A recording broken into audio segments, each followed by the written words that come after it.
హే friends, దేశంలో మనకు రోజు రోజుకు మనము మోడర్న్గా సాంకేతికంగా ఎన్నో విప్లవాత్మకమైన మార్పులు వస్తున్నాయి. ప్రపంచంలో ఎన్నో ఆ, రెట్లు మనకంటే ముందుకు దూసుకుపోతున్నారు.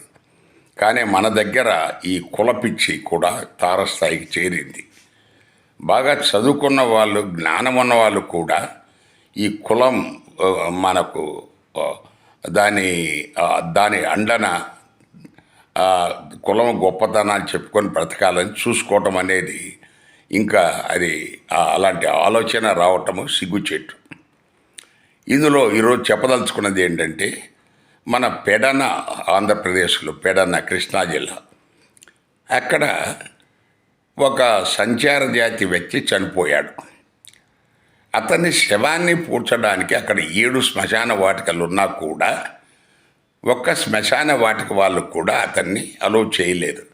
వాడిక్కడ మా వాడు కాదు అని. మరి దిక్కులేని వాడు చనిపోయాడు, ఎక్కడో చోట పూడ్చాలి కదా. సో మా శ్మశానంలో పూడ్చకూడదు, వాడు తక్కువ కులం వాడు. మరి ఇలాంటి దుర్మార్గమైన ఆలోచనలు ఈ దేశంలో ఇంకా ప్రబలితే ఈ దేశమే ముందుకు పోతుంది.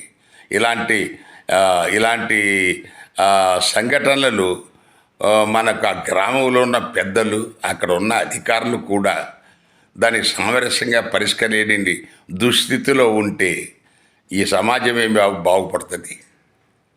మనకు మారండి, దయచేసి మారండి. Thank you.